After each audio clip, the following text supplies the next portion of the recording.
예, 안녕하세요. 오늘 Nice to meet you. I'd like to welcome you to the third chapter that we're going to today talk about more than human, interdisciplinary research trends and visions. My name is Kim Wang-bae. I am the professor of sociology at Yoon University, and I'm also the representative of Forum, People for Earth.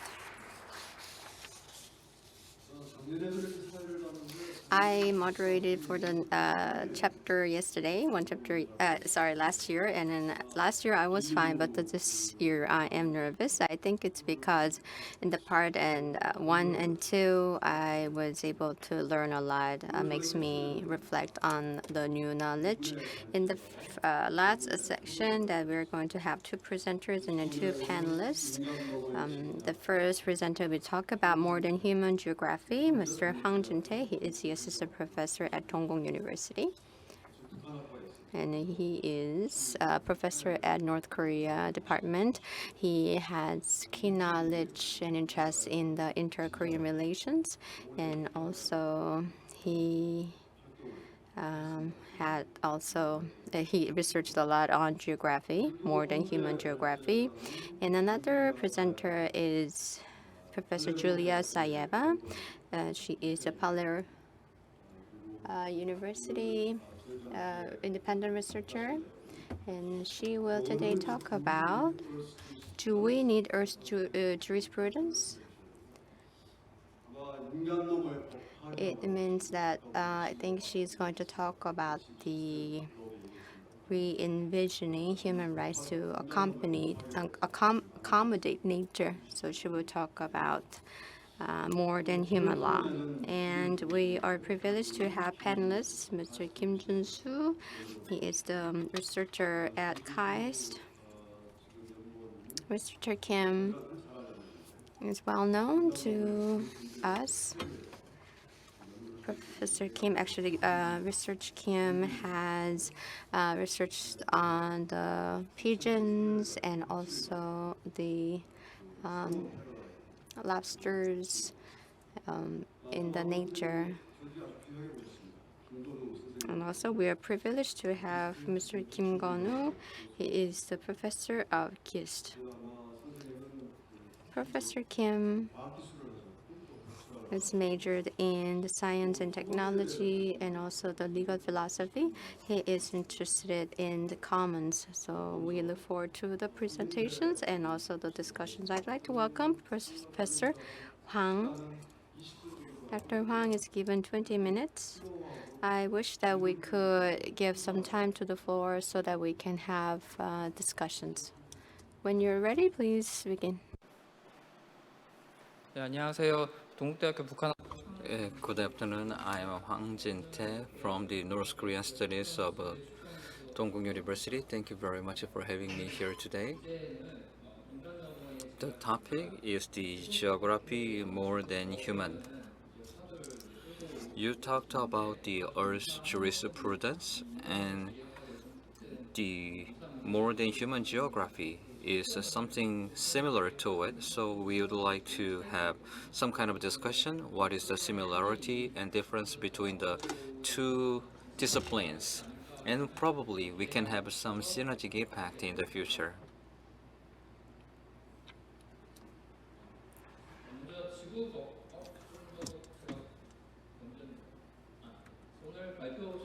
So today I'm going to focus more on what is the difference between the Earth jurisprudence and the modern human geography.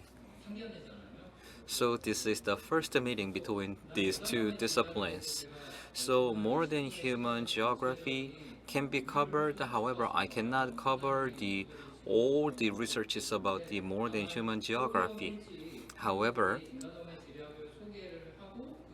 as a person who have introduced the modern human geography concept to Korean society, I would like to share my thoughts and what kind of implications the modern human geography can have. So I'm going to tell you about some of the implications.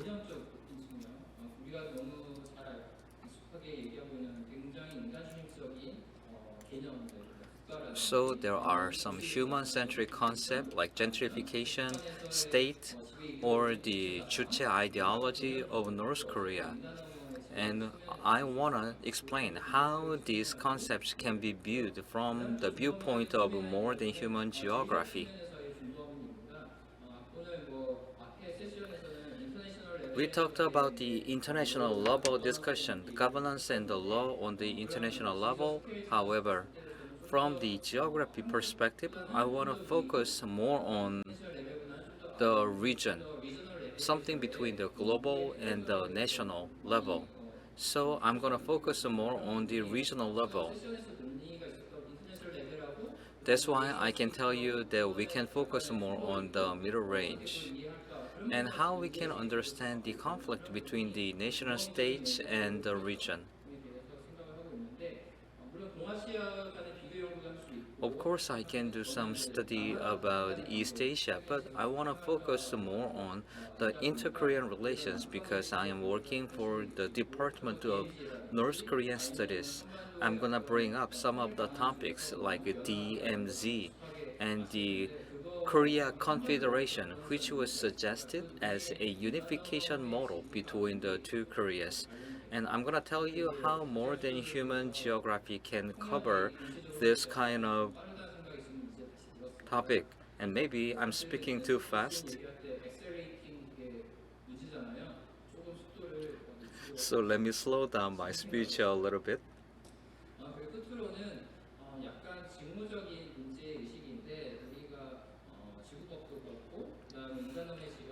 And in the modern human geography and the Earth jurisprudence, what is really important is beyond the human-centric approach. Non-human exceptionalism is really important. So we study non-human, and sometimes when we study the non-human, we simply study non-human and we simply believe more than human is a kind of the trend. So we should be cautious about not to get too much into the more than human concept.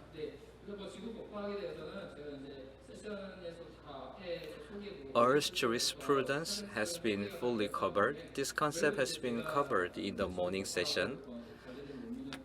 And when I was studying the Earth jurisprudence, I can tell you this way. The key concept of the Earth jurisprudence is the relations between the human being and the Earth. In the past, people were regarded as a omnipotent power, but Earth jurisprudence recognized human is a part of the Earth community. The well-being of the Earth is closely related to the well-being of humankind.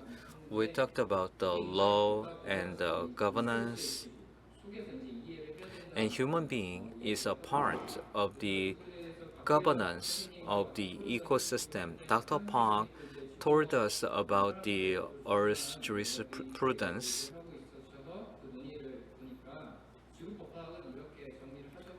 And Mr. Park defined Earth jurisprudence this way. The relations between the human and all the stakeholders is maintained, and the legal framework or the normative framework will be expanded beyond the human governance and beyond the scope of the human being, and from the ego to eco. In this session, I heard that harmony with nature members are working for this conference. So, harmony with nature was captured. And it is really interesting that People for Earth is working with a harmony with nature. Earth jurisprudence is really interesting. And I am not a national actor, and I'm not a famous person, and I am studying only more than human geography. And I was wondering how I can have influence on Earth Jurisprudence. And as a person who is standing outside of the Earth Jurisprudence and the society of this academic society, I can tell you this society is led by Minister Kang, and the key players are the lawyers and the professors of the law school, and potentially you can invite some of the scholars from sociology and artists. And this one is really good. And I believe that more than human approach can be done like this. And we use the concept of the politics of scale. This one is a really important social activity strategy. Let's say there is a local union, and local union can fight against the big company and international company. However, the local labor union is really small because they do not have the national actor, just like Minister Kang. Then they can work with the global trade union and global trade NGO. In that case, the local issue can scale up as a global issue. The local issue will be turned into a global issue, and they can give pressure against the global company. This is the politics of scale.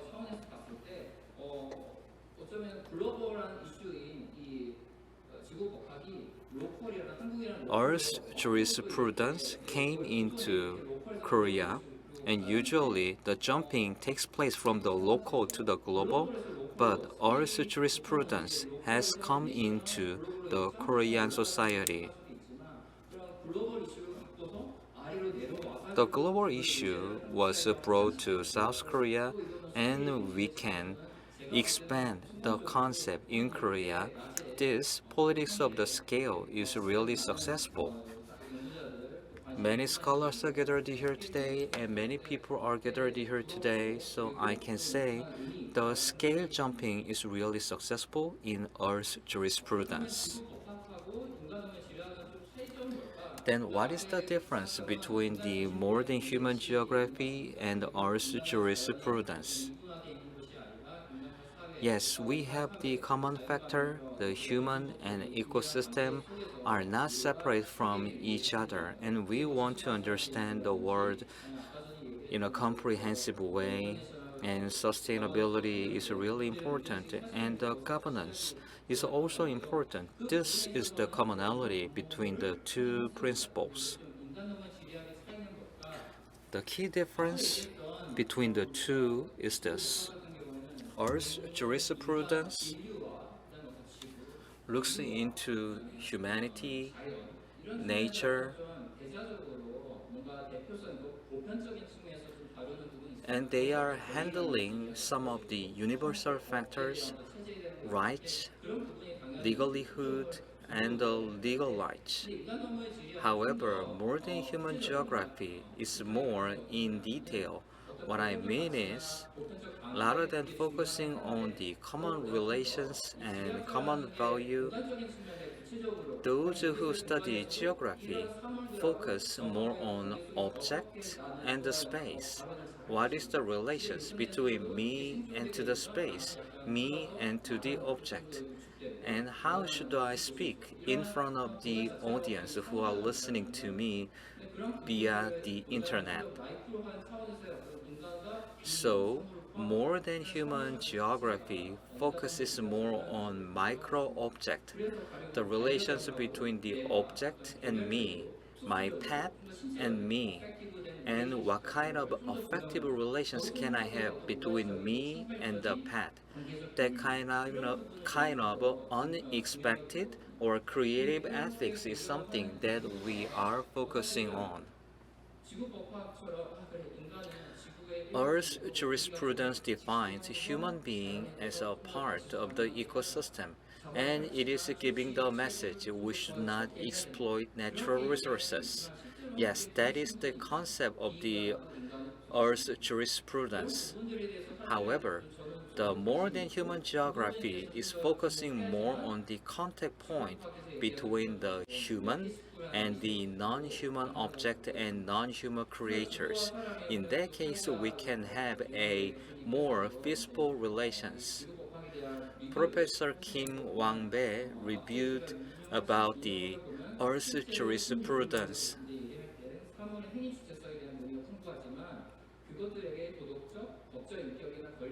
And Professor Kim Wang-bae defined the Earth jurisprudence this way. And the Earth jurisprudence is beyond the new materialism, and the right of the nature should be clearly defined once again. For those who study Earth jurisprudence, maybe Earth jurisprudence is not talking about the rights. But anyway, as you can see here, Dr. Kim Wang-bae is the social scientist, and he criticized new materialism and Earth jurisprudence. To materialize Earth jurisprudence, you should have realistic factors. For example, specialty and individual factors. That's going to be really important. And I personally believe this is the area where the two disciplines should work together. Now, let me tell you about interpatience. Interpatience is looking into the relations between me and the non-human being. This is not based on the physical relations. It takes a long time for me to understand the other object. And there can be interpatience between the two actors, whether it is between the human and non-human. And I believe that kind of interpatience is required between the more than human geography and Earth jurisprudence. In 2018, I wrote an article about more than human geography, and Dr. Choi Myung-ae also wrote an article about this, and Dr. Kim also wrote an article about the more than human geography.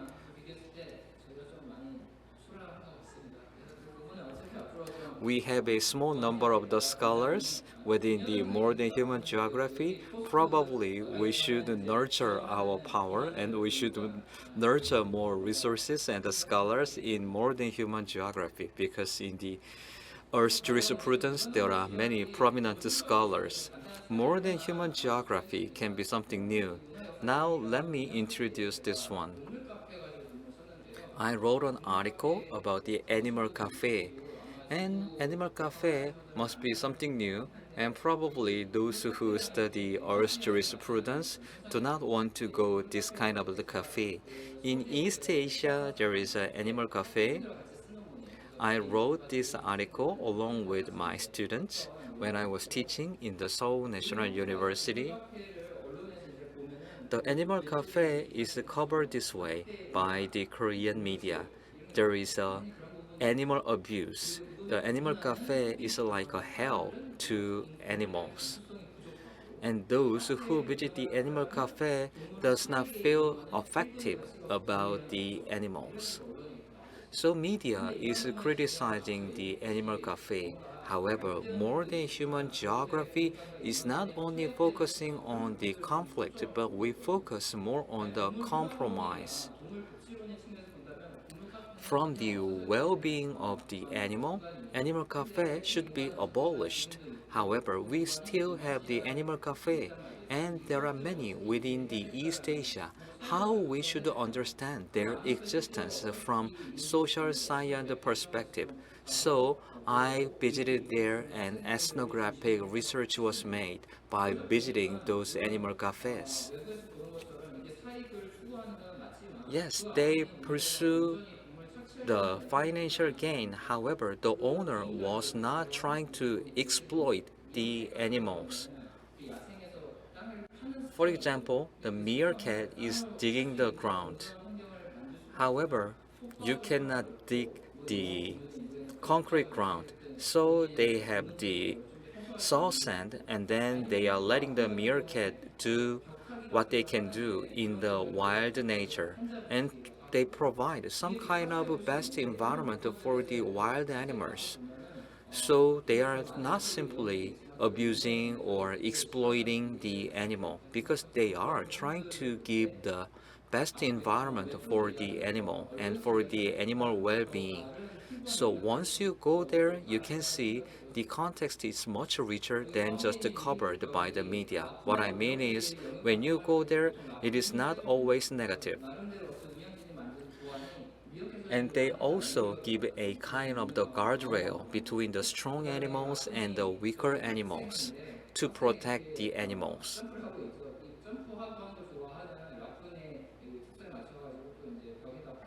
And they have installed this kind of wooden installment to give the better care for the animals.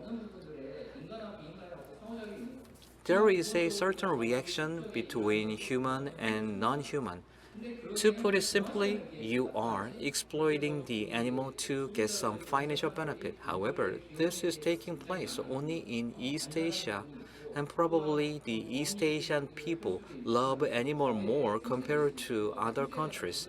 And there is also the legal loophole in East Asia to create this kind of animal cafe.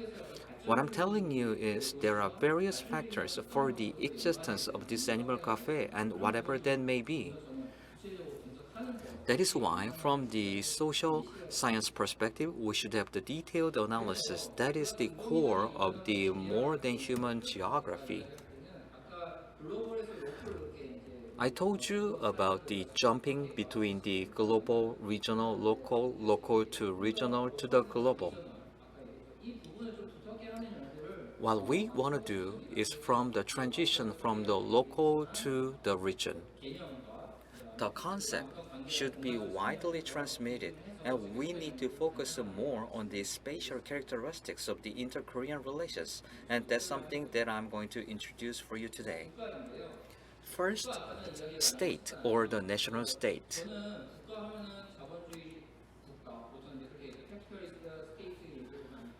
Capitalist state comes to my mind whenever I think about the government or the state. The capitalist state is human-centric. As Professor Kim said, GDP has been mentioned. GDP growth has been mentioned many times within the SGD because, as you know, the capitalist country is focusing on GDP growth. Anyway, I am personally interested in national state and the role of the state, especially in relation to economic development. Then, what is the more than human state? Does it mean a utopia? As you can see, this animal is the one who is issuing the driving license, and he is talking to other animal. This is not something that I envision.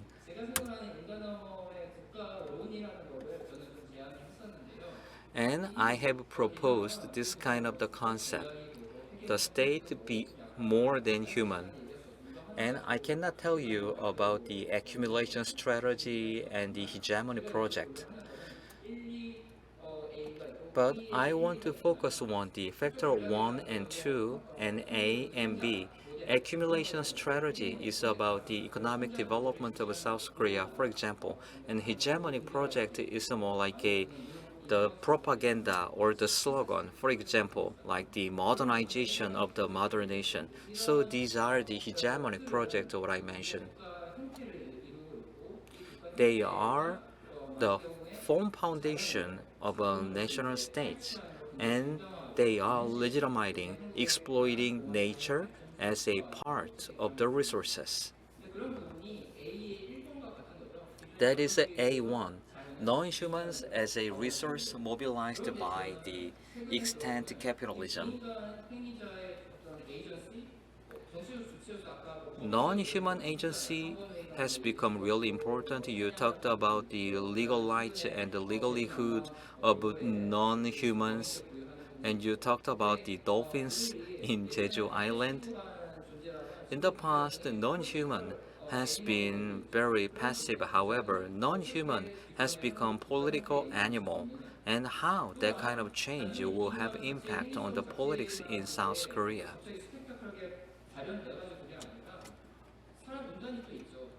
And there are human beings that respond to other non-humans. That's why we are gathered here today. And when non-humans are hurt, we get hurt too. So we are building effective relations with non-humans. In the past, it was just animal lovers. However, now we have another social group who have effective relations with non-humans, who can have a huge influence on the national power. That is why I came up with this kind of framework.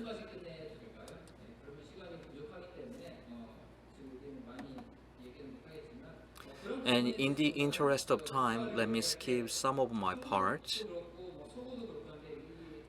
Not only in Korea, but also across the world. Whenever we talk about the political science, state is described as an evil because it is mobilizing the natural resources to get some financial benefit. But rather than describing the nation or the state as an evil actor, we should have a different lens. I don't think it is really helpful just to depict the state as a evil being or the evil agent. Because we should build some effective relations. Yes, states have some negative factors and they can play a positive role as well. Only then we can have more effective international governance. There are various frameworks.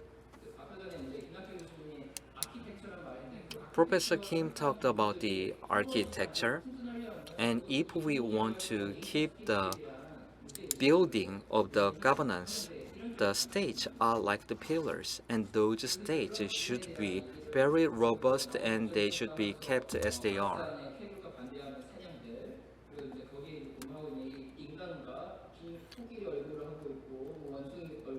And you can see these kind of movements. For example, how should we view these people? They are protesting for the animal and for the animal rights. Just a few years ago, I tried to theorize the more than human state, and that has not been cited a lot, even though I wrote that 3 years ago, because people are now disappointed about the state. And the role of the state has been recognized in East Asia.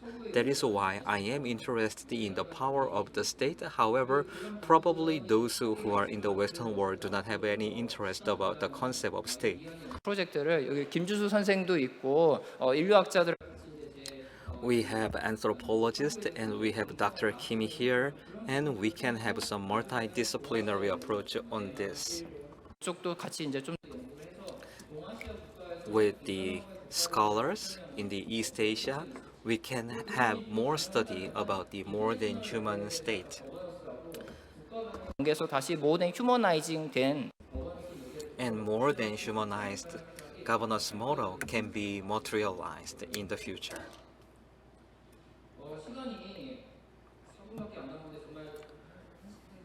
I have only 4 minutes. I wish I had 2 hours, but let me tell you about gentrification.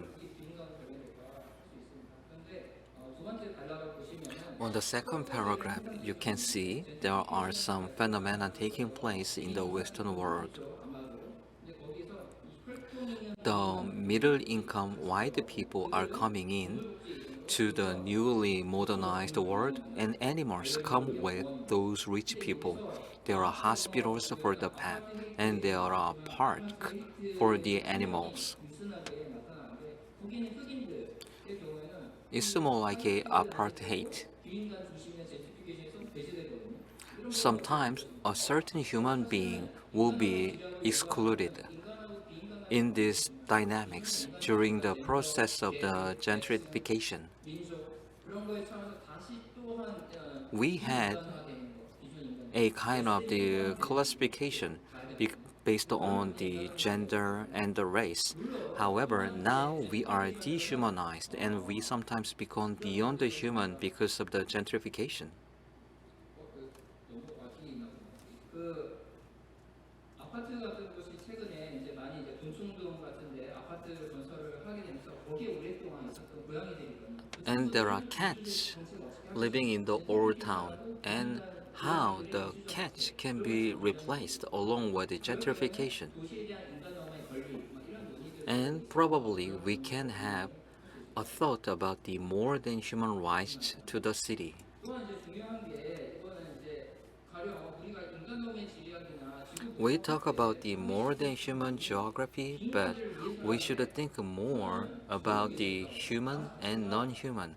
What we are doing for the non-human is for human. What I mean is when we have the interaction with the non-human, it makes me feel happy. And there is a museum within the Seoul National University, and there is a cat. The cat died a few years ago. However, many people try to memorize this cat, and I felt so affected about this cat. Whenever I see the cat, I feel happy. So these are the pictures I took. So this is the affective relations between human and non-human. When we talk about more than humans, the relations with the more than humans is for me, for myself, for the human. So that is why the non-humans have every right to live in the city and in this world. And we had a discussion about the stray cats that will be left behind whenever new construction development is made. Yes, this is a politics that is working in the relations between the human and non-humans. This is a 주체 ideology of North Korea. Yes, Juche ideology is a human-centric approach. However, there is a researcher who criticized the non-human centralism. So this is a very interesting area for the future study. In North Korea, there is a transition to more than humans, but let me skip that in the interest of time. Now it is high time to talk about the commons. Commons is really important.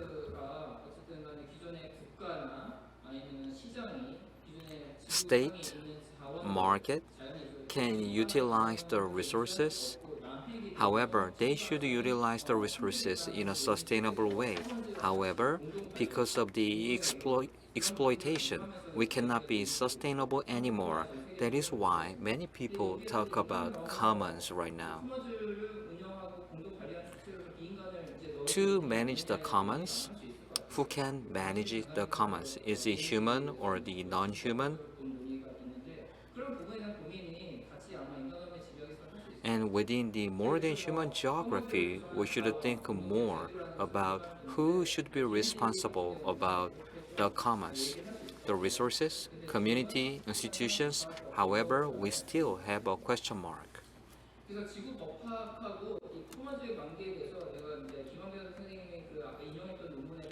I quote Dr. Kim Wang-bae once again, the relations between the Earth Jurisprudence and commons. Possession was a kind of a key word. The private property and Earth Jurisprudence, that kind of a relations has been studied. So possession should be clearly tackled. The private ownership should be clearly addressed and handled. Otherwise, we cannot fully address the issues about the more than humans and the issues related to commons. I tried to build a model for the commons and how the commons can come into the urban planning and urban development.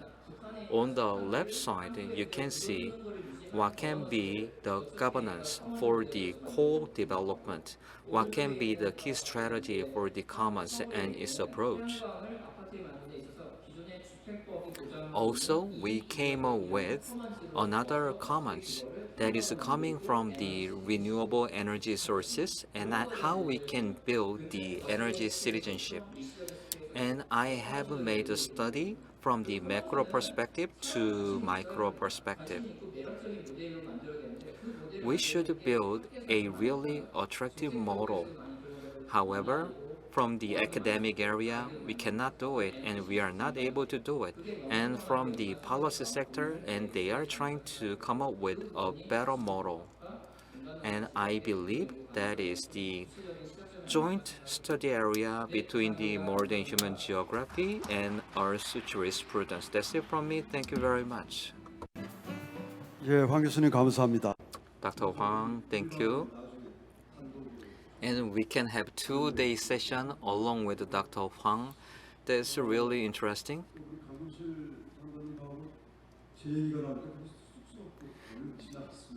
And he quoted me and Minister Kang a lot, anyway. And his topic about the DMZ and the commons can be further discussed during the discussion. 선생님. Now I'd like to welcome Professor Julia Sergeva. Do we have Professor Sergeva? Yes, I can see you well. Yes, I can hear you well. I can see you well. You have 25 minutes, more or less. 예, 예. So first, good morning, everyone. Good afternoon. Good morning on this side of the world. It is for me a really great pleasure to be with you. And so I very much thanks People for Earth and the Sun Pro Bono Center for inviting me to talk today with this great list of speakers. As you know, I will be talking about more than human law, but more specifically, I will be focusing on more than human rights. Let me begin.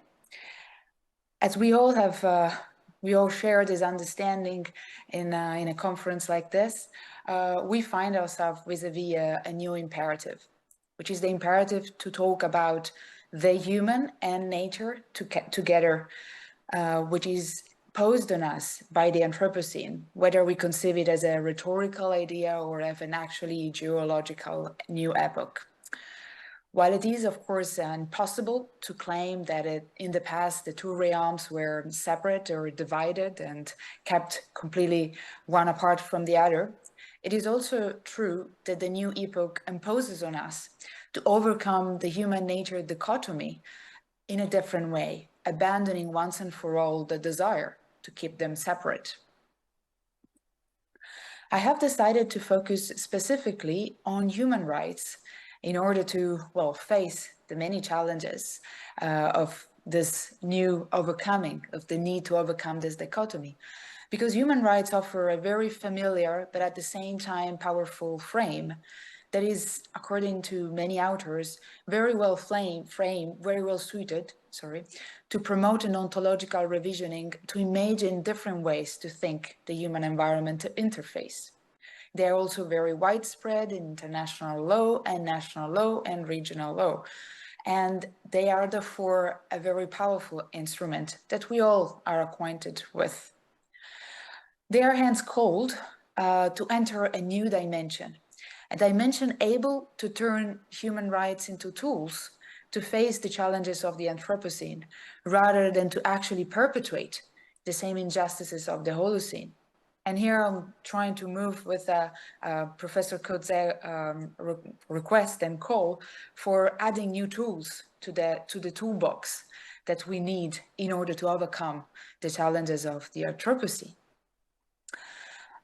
However, this further elaboration of human rights is actually it's not such a simple task. Human rights, as we have actually conceived them since their very beginning, are inherently anthropocentric. They were actually born at a time where natural resources were not perceived as scarce. Not that they weren't, but they were not perceived as such. So human rights, when they were conceived first of all, by a philosopher in the 17th century, they were meant as a tool to protect particularly human interests and human needs. For example, from the power of the most powerful rulers, and to accommodate the very basic needs of humans. In fact, traditionally, only human beings may give rise to sufficiently weighty moral demands to justify the creation of such powerful tools of protection. Because as we all know, they are particularly powerful tool of protection. They have special safeguards. They have at the highest level of the hierarchy, of the law in states. And they have whole international law systems aimed at protecting them. Of course, this doesn't mean they are not violated. We are very far from it, fortunately. But this also means that they are still and already a powerful tool, rhetorically and legally. Changes have actually, however, very much occurred in the human rights rhetoric and in the human rights law. And they have definitely accommodated or trying to accommodate as much as possible the limits of the earth. So when we have spoken about, for example, the idea of greened human rights, so human rights interpreted in ways that are also include environmental issues, or the whole discussion about the right to a healthy environment, whether it's called a right to a healthy environment or right to a health and sustainable environment, well, we have different formulations, but that definitely is one of the great examples of so-called environmental human rights. Or the rights of future generations. The very idea of including future generations as our right holders has actually enlarged human rights ambitions to actually also face environmental issues.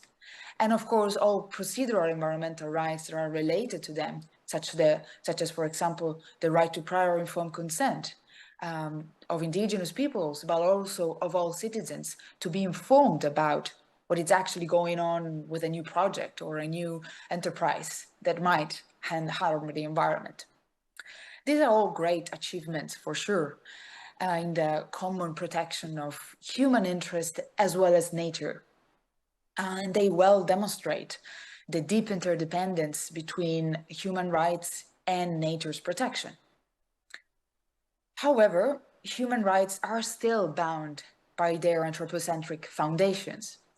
And when I talk about foundations, I mean the reasons why a human right is recognized, the foundations, the justification for the existence of a right, the raison d'être of a right. And we will come back to this idea of foundations. That's why I'm actually underlining it. Within the current structure of human rights, for as enlarged as they might be, nature still figures as one of the assets through which the protection of human interest may be achieved, or as an interest to be protected for the sake of human beings. Nature is not a holder of its own intrinsic value within the human rights system, or at least is not usually regarded as such. And the aim of human rights is not to protect such an intrinsic value. They are still grounded on protecting the intrinsic value of humans. Nature protection, hence, is limited within the short-term borders of human interest within human rights framework. Nature, therefore, is protected because it is of use to humans, even if the idea of use can be very widely conceived. It is protected to the extent it benefits humans and subordinately to the interest of humans. So its protection sort of finds a limit in human interest. However, by many authors, there has been a very strong call to renovate human rights. And here, allow me to quote Professor Kozé, the keynote speaker of the previous session, when he calling for the creation of more ecocentric formulations of human rights that sees the environment as a condition to life, thus placing limitations on individual freedoms and turning human rights into something more grounded in communal and group conceptions of rights. But now the point is, how can we do this? Can actually human rights be framed to incorporate the vulnerability of the Earth and the limits of natural resources and the planetary borders of the Earth? How can such formulation look like? And how could an ecocentric foundation, so justification, be incorporated into human rights? And very importantly, what would be the price to be paid for conditioning human rights by ecological considerations? What is the road ahead in this enterprise? And here you will see now I will concentrate on a more specific example to try to distill a few teachings, a few information about such a possible enterprise. And specifically, I would like to concentrate on the idea of biocultural rights, which are an emerging basket of rights that was formulated as an opinio de iure condendo, so as rights that should be emerging about 10 years ago, and that actually go in the direction of merging together indigenous peoples and local communities' rights and the call for the conservation of the environment and the protection of nature. So you will see using them as a proxy. I was talking more generally about the need to incorporate the human and nature, and in this case, I am specifically talking about incorporating indigenous peoples and local communities' rights and the conservation and the protection of nature. But let's see how they came about, this idea of biocultural rights. They came up from the confluence of many different streams, like an imaginary wire that was linked by a scholar who's called Kabir Sanjay Babikate, who actually linked a number of different happenings in international law, which ranged from the higher recognition of indigenous people's rights, so thinking about the UN Declaration on the Rights of Indigenous Peoples or the International Labour Organization Convention 169 on Indigenous and Tribal Peoples. But also together it was connected with the call for a more community-based type of conservation of nature, which meant a conservation that didn't put communities and peoples aside, but they actually wanted to integrate them in the strive, in the attempt to conserve nature. So overcoming the classic dichotomy in this case of people and nature, but actually involving them and avoiding the classic fortress conservation style. So protected areas means taking people out from the area. That was the old style. So this increase in community-based conservation calls. At the same time, also, he linked international environmental agreements with these other wires, such as, for example, the Convention on Biological Diversity, that in Article 8J specifically really calls for indigenous peoples and local communities as holders of traditional knowledge and practices that are relevant for the conservation of biodiversity. And nowadays, we can also see case law that starts to actually mention biocultural rights, and in particular, the Atrato River case by the Colombian Supreme Court that specifically mentions biocultural rights. But what are these biocultural rights? They are the basket of rights of indigenous peoples and local communities, which is required to secure their stewardship role over the lands and water. So basically, they start from the understanding of the fact that there are some indigenous peoples and local communities that have maintained ways of life that are relevant, very important for the protection of nature, which is, this understanding is entrenched in Article 8J of the Convention on Biological Diversity. Now, this goes one step further by saying, well, these ways of life can survive and can flourish only if such peoples and communities are actually secured certain rights, such as right to access to natural resources, right to access to their lands, right to a certain level of self-government, right to cultural diversity. So all these rights are necessary for these peoples and community to maintain such role as stewards of the environment. Therefore, and that's the further step, the recognition of this set of rights, of this basket of rights that we can call biocultural rights, can actually enable and enhance the protection of nature. So you see, this is the line of reasoning of biocultural rights. But now let's go a little bit more in detail of biocultural rights and try to understand what actually they're made of, what their architecture is. What is the foundations? And here we need to ask ourselves, what is the foundation of biocultural rights? So what is the justification? And at the first look, it appears that their justification is the interest of indigenous peoples and local communities to act as stewards of the environment, as stewards of nature, of stewards of biodiversity. However, if we look at this interest a little bit more in detail, we can actually see that it is made up of two different interests. On one side, the interest of indigenous peoples and local community to self-government, to cultural identity, which is, which is made real through their relationship with the environment also.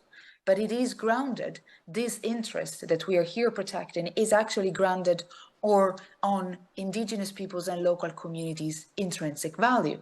It is their intrinsic value that we are aiming and protecting here.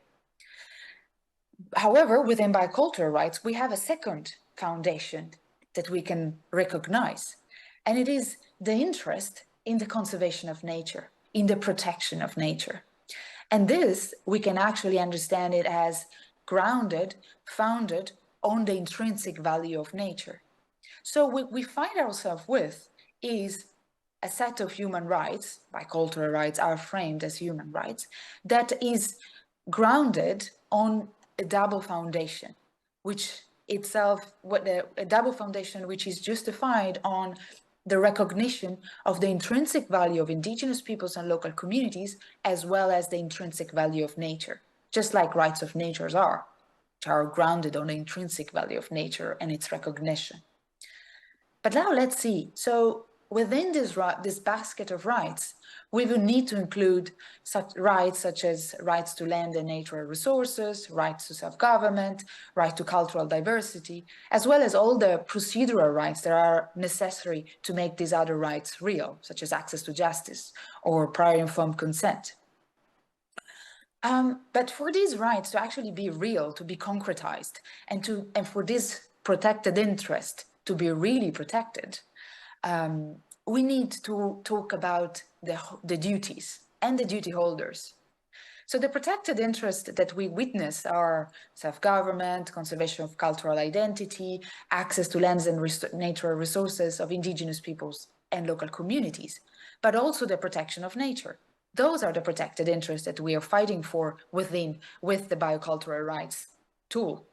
And the duty holders are, of course, states, international organizations, private enterprises that are all called to protect this interest and therefore to abide to some duties and obligations towards indigenous peoples and towards nature, to act within the biocultural rights framework. However, we have also called into action within the biocultural rights structuring also indigenous peoples and local communities. We are calling them to act as stewards, which is something that they, as we see from many of their declaration of indigenous peoples, usually want to do, usually strive to be, called the stewards of the environment. But we're actually giving them the responsibility to act as such. So within the biocultural rights framework, we're treating them as duty holders as well. They have the duty to protect nature, to exercise their biocultural rights in ways that are positive for the protection of nature. So with biocultural rights, we can see that the implementation of biocultural rights must promote the interest of indigenous peoples and local communities on one side, but also their implementation must promote the protection of nature. Therefore, sustainability, being sustainable and remaining sustainable, becomes a requirement to hold bicultural rights. So indigenous peoples and local communities are called to be sustainable and to remain sustainable. Now, this is great if we think that indigenous people and local communities are stewards of the earth. However, we need to be careful not to fall for the noble savage trap and to consider that all indigenous peoples are in the position to be stewards of the earth. They might find themselves in a condition in which they just can't at the moment. Or they might find themselves in a position in which they have other priorities, and therefore actually being called to act as stewards of the earth at a level that is higher than the rest of the humanity might actually appear quite problematic.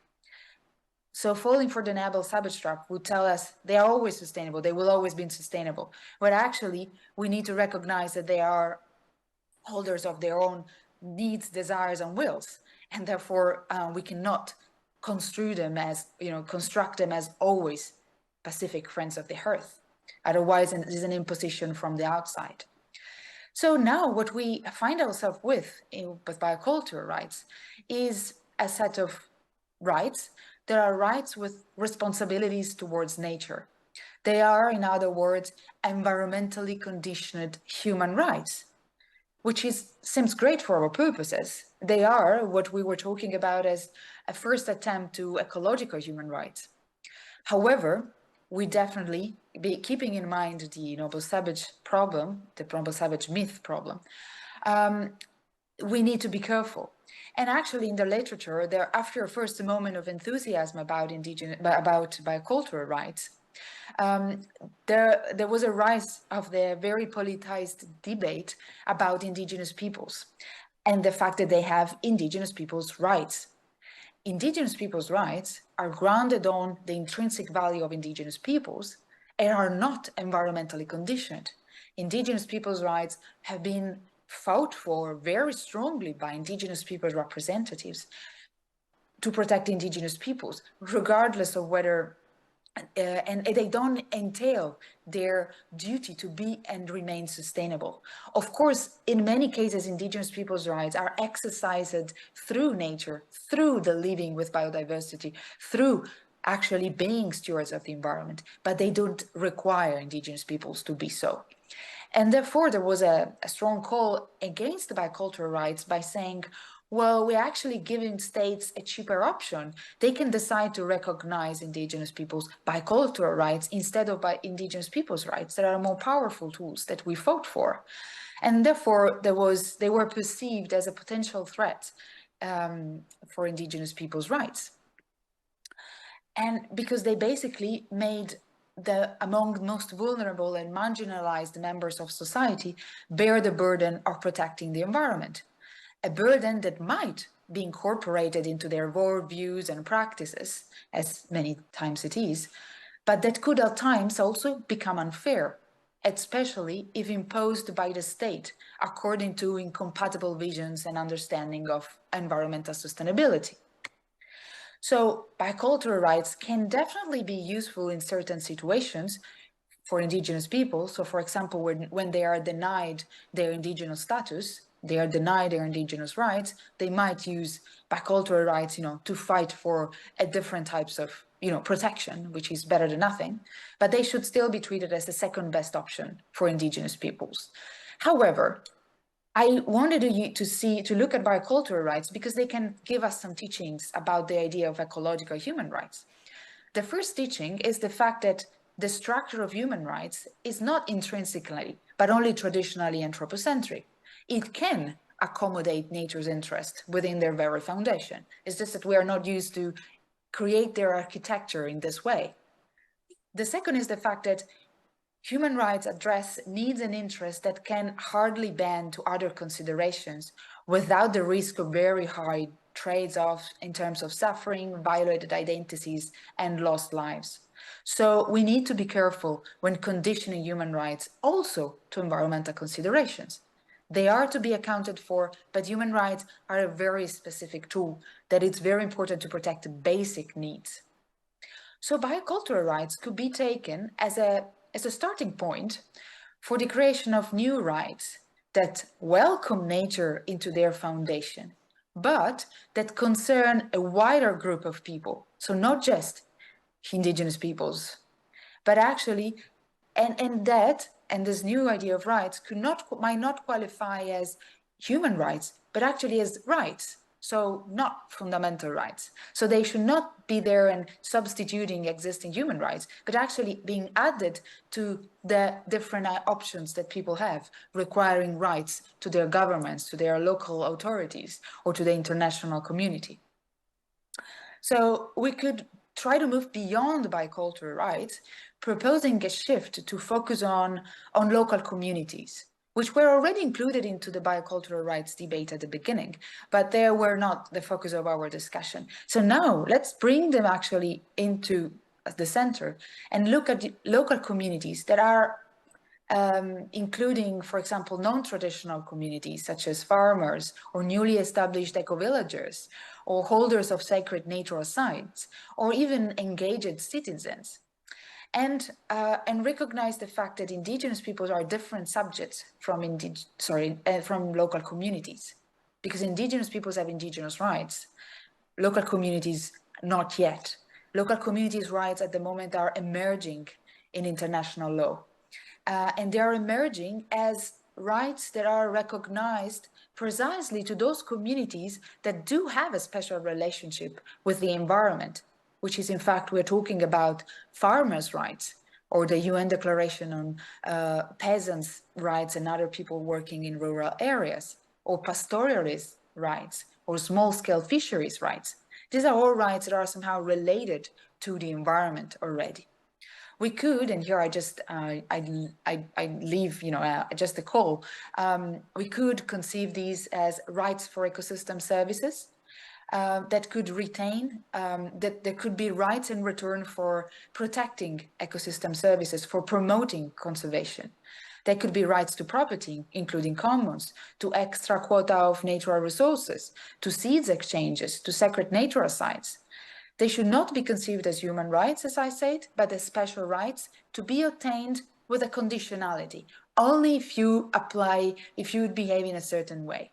So in this way, we could conceive, and here I move to the closing, them as double foundations rights, grounded both in the interest of local communities, but also in the interest in the protection of nature. And they could become a possible understanding of ecological rights that could be implemented in ways that foster both humans and nature's interest. So RES as an idea may help reconceptualize rights as embracing both human and nature's interest in the protection of nature, therefore thereby overcoming the classic anthropocentric, ecocentric dichotomy characterizing literature on human rights. Thank you.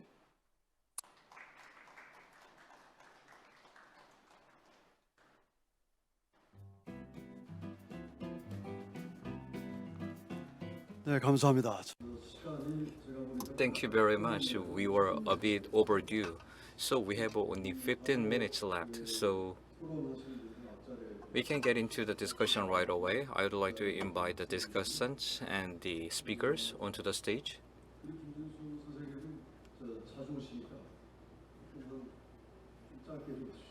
Dr. Kim, you're coming here frequently, so you can make it a little bit shorter. And probably, Dr. Kunu Kim can have some more time. Oh.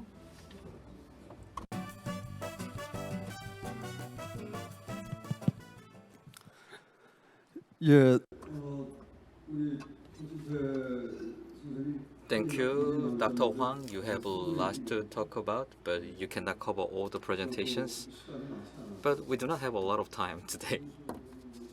And Dr. Kim first. I'm Kim Jun-soo from the KAIST,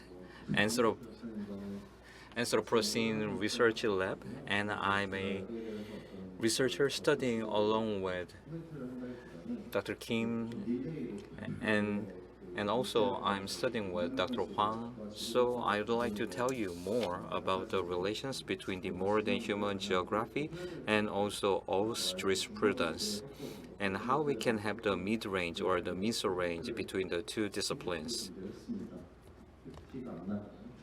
I have a small PowerPoint that I have prepared.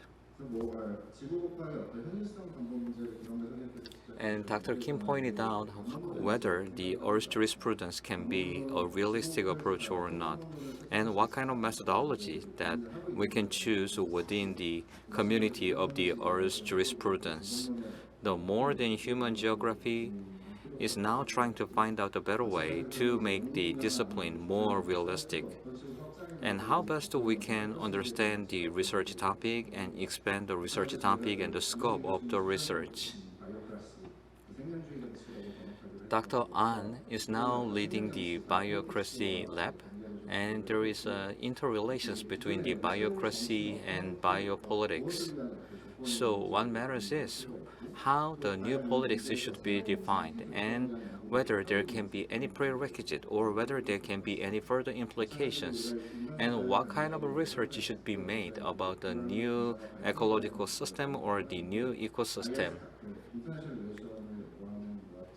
The more than human geography focuses more on the conflict and tension. However, Yoat said that other species are vehicle for the state power but also frustrate state ambitions. So we should think about what kind of relations or what kind of behavior is something that we should study. The nation between the nature and the state. Yes, there is a framework. And we can look at a state as a framing device. And in that case, the ecosystem can be a really small component, and we can take some strategic movement. As Dr. Huang said, and there are some accumulations and the hegemonic project, so that we can bring the nature from the outside. This is one pillar in my PhD.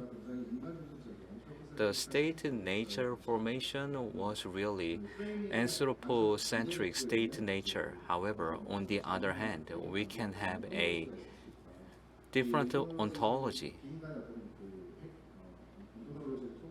And with the non-human ontology, we can look at the capacity and the freedom of the non-human, and what can be the factors that help us understand the non-human, and what kind of knowledge can be generated, and how we can select the knowledge will become really important. In the territoriality strategy, the behavior of the species can sometimes go beyond the scope of a state. And there are various talks about the ontology. However, what I would like to tell you is there are multiple classifications for the states, settled down states and the even the colonial state. Ontologies perform themselves into words, and they can build upon the ethnographies that view ontology as a story. That's a kind of the story of the violence. Blazer said this is a political ontology which involves violence within it, and what can be the political issues within it. And Barat said that political ontology can clearly define what can be the unit of analysis.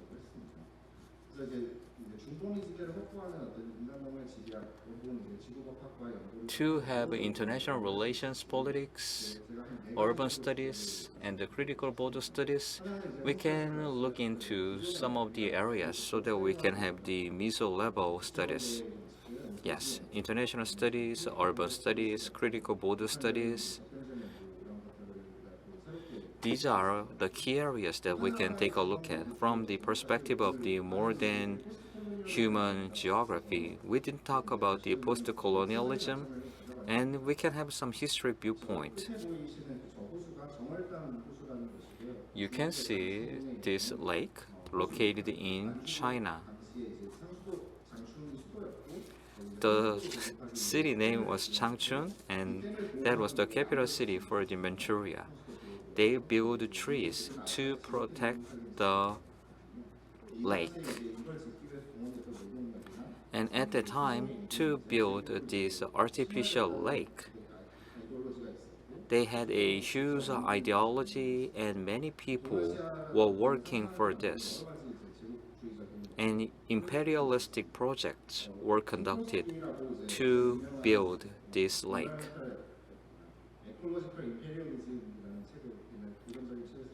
Crosby, who wrote a really famous book, said, "This is a multi-species revolution.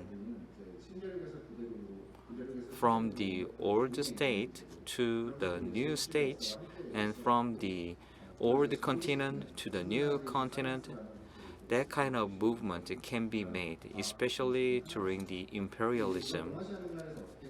And how that can be realized from the viewpoint of the East Asia, and what kind of heritage has been moving, and how the ecological impact has been made. And regarding this, many people are studying, for example, the movement of the insects and the bugs, and during the wartime, the history of the Jew, and there are various topics to study the more than human geography.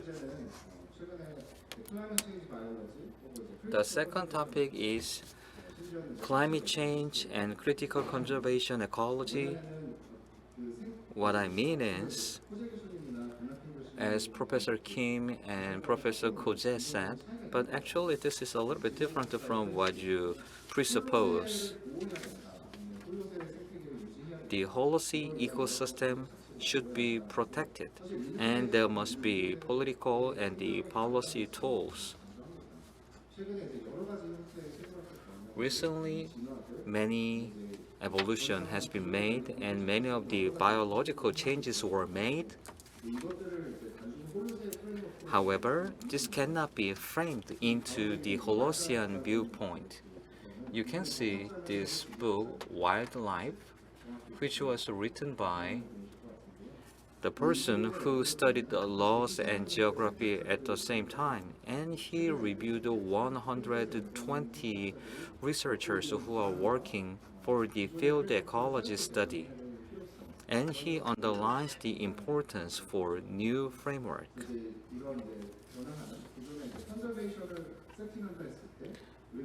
When we talk about the conservation, to which period should we go back, and when is the ideal period among the Holocene era?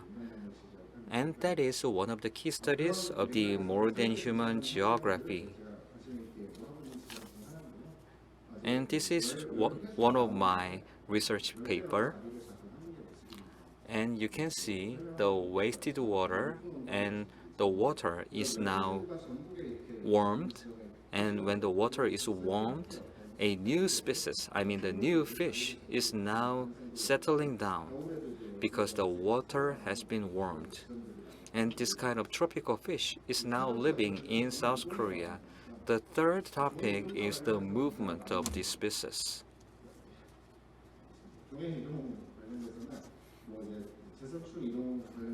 And regarding this, I am studying how the bugs are moving from South Korea to North Korea, and how this movement can create the new order of the politics. Last but not least, we have methodology, how we can do it. First, between the Earth Jurisprudence and more than human geography, we should take some critical approach, and we should pay more attention to new phenomenon and new politics.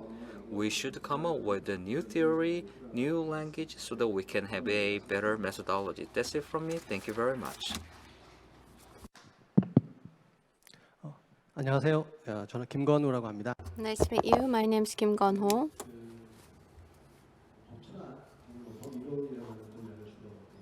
My specialty is legal philosophy, and I'm also involved in making policies for science ethics. I don't have enough time. As Mr. Kim mentioned that he actually complemented the previous presentation. If of course I'd like to talk a lot, but we don't have enough time. I'd like to point out only a few highlights. I'm a panelist, so I don't want to talk about my own research results, but I'd like to ask a couple of questions to the presenters. I'd like to ask the first question to Professor Hwang. You talked about gentrification and also Juche ideology, but I'd like to ask you questions about whole. You talked about more than geology, and that is also the research subject that you've been delving into. As a theologian and also philosopher, I'd like to ask you about the foundation of the more than human geography. The reason I want to ask you about the ontology about the human geography, the reason is because that ANT or actor network theory, new materialism, these concepts are emerging. The connection between human and objects,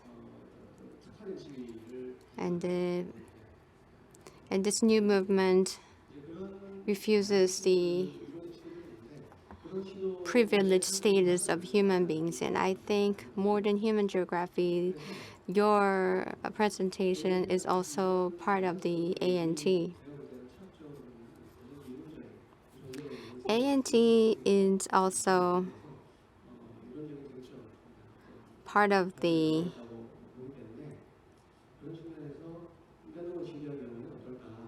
there are also a great room for consideration in ANT.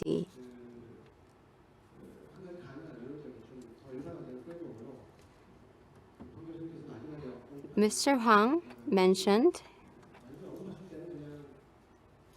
the commons, mentioned about the commons at the end.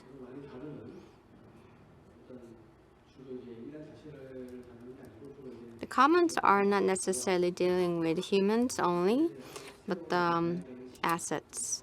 And the commons are posing alternative views to not only humans, but the whole non-livings.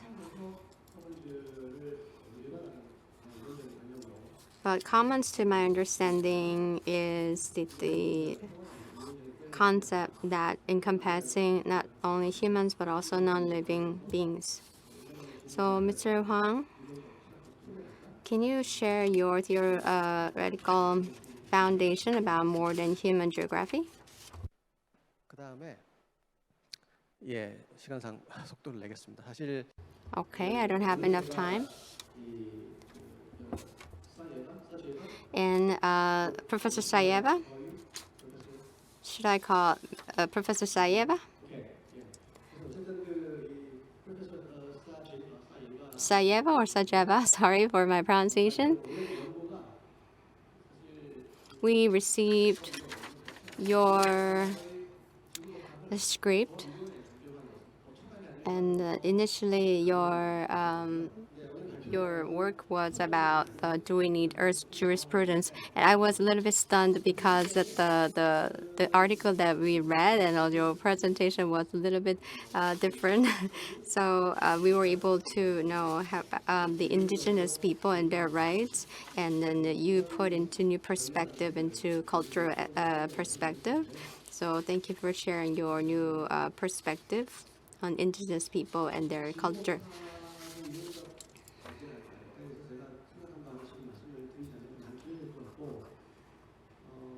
If I share my ideas, then it would take too long, but I'd like to highlight one interesting point. In the legal theory, the Earth jurisprudence didn't get much attention. There are only few people who are interested in Earth jurisprudence, but I think Professor Jajeva are such a rare gem in this research, so I was really happy to see your work. I've been thinking why that the mainstream legal scene doesn't include or pay deserved attention in the Earth jurisprudence. Is maybe it's a new concept, and also it's because I think your paper shares a little bit about this theoretically and also philosophically, that the Earth jurisprudence embraces heavy issues. When I first encountered Earth jurisprudence, I thought that the subject was too heavy.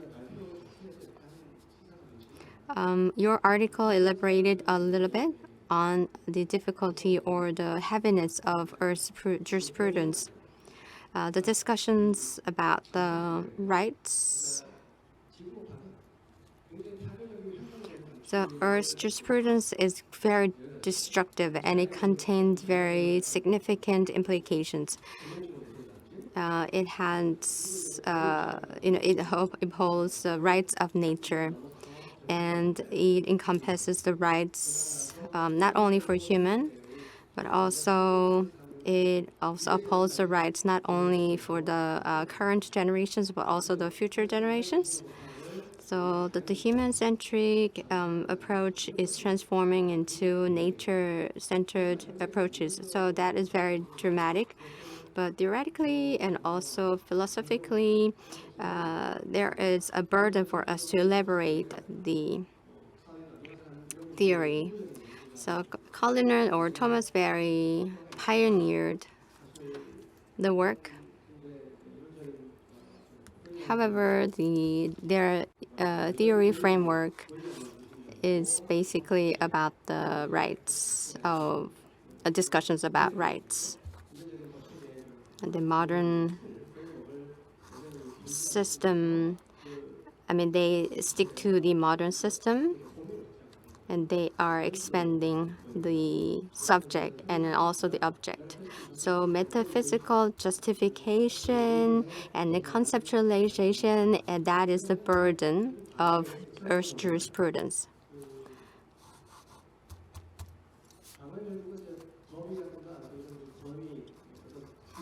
The existing law has the authority, and in the past, the law came from the God's rule, and also the law came from the natural law, the sacred law. But as you know, that in the modern era, that we uphold the human values, human ethics, human morals. But in the Earth jurisprudence, that we tend to go back to the nature. How can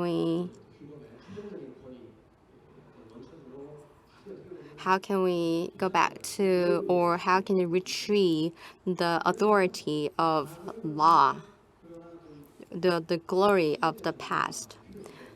In the past, the human beings needed the justification of God, but we abandoned God to uphold our own reasoning. And now our own reasoning is now, we're trying to replace our reasoning by the natural rights.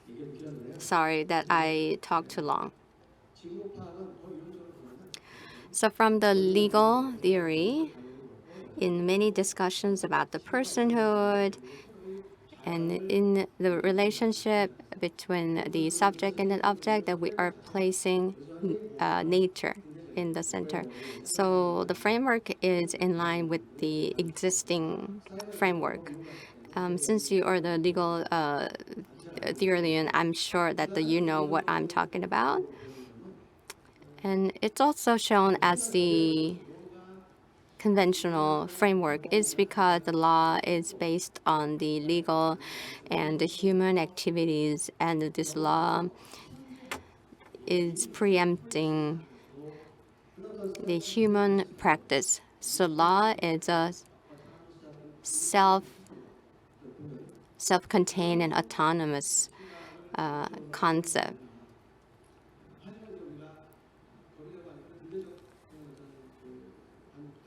However, we do have conventional framework in the law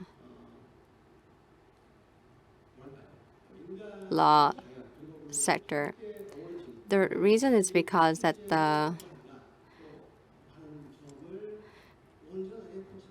we have failed to grasp the relationship between the nature and the human.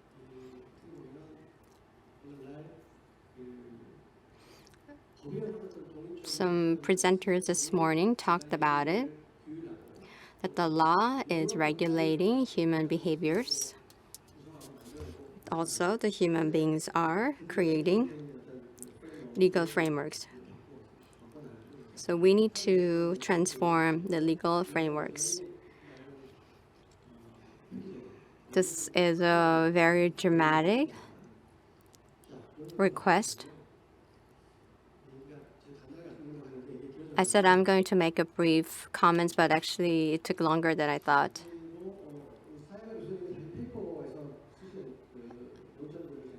I'd like to go through I went through the highlights in your article, and in the online presentation that you talked about indigenous people, their rights and how to protect their rights, and you introduced bioculture rights to protect their rights, indigenous people's rights.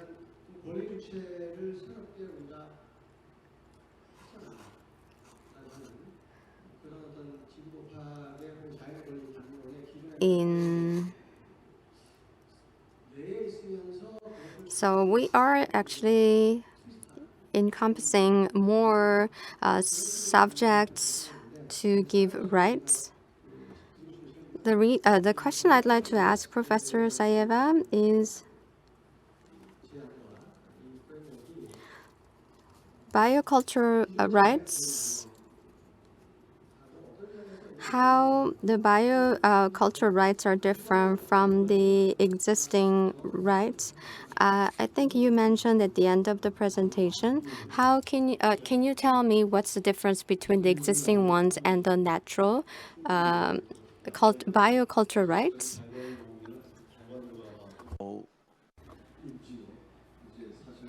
So we are well overdue. So what should I say? As we have the international guest, Dr. Sayeva, and you can take the role. And there was a comment that the Earth jurisdiction or the Earth jurisprudence is a kind of still a conventional framework. And if you have a comment, and you have just 1 minute, please. Thank you. And sorry about the change in the paper. The change was done a while ago, but I see it was not well implemented as thought. So thank you very much for introducing the other paper that I had written. I think that you pointed out the main problem at the end of the day, because Earth jurisprudence suggests this great idea of actually recreating and relearning to talk to nature, but the problem is that sometimes it goes back to natural law theories, which is something that the state and the way we conceive the law today cannot really easily accommodate. And I think this is why, as you were mentioning, there are not many legal theorists that work on Earth jurisprudence, because for some of them it feels like it's a going back. Well, I think that it is something we need to acknowledge, but we can learn from it and try to enter a different discussion. Was this the discussion about democracy? That is what was faced with before with the previous speakers, because it is, at the end of the day, a restructuring of our understanding of democracy that should not leave away the importance of peoples as deciders, as self determinants of what is going to happen, but should accommodate also science in ways that at the moment are not very easy to find a balance with the democracy's part. So how can a better knowledge of science can actually help make better decisions also from the ground, from peoples and through democracy? Hence, I stop here because I think my minute is done. 네, 감사합니다. Thank you. And Dr. Kim thinks that it's too much focus on the discourse about the rights, and it is going back to the natural law theory. God, reason, and nature are like the source of the legal framework. We are going back to the nature, and that he said that there is a burden when we are going back like that. And Earth Jurisprudence is now envisioning a new set of the natural law. And Dr. Kim talked about the meso-level approach, and he talked about the history, and he talked about the colonialism and post-colonialism, and that is something that we should understand better. And I hope that we can have another session to discuss further. And please understand that we are well overdue. And without further ado, I would like to conclude the day 1 of the conference. Thank you.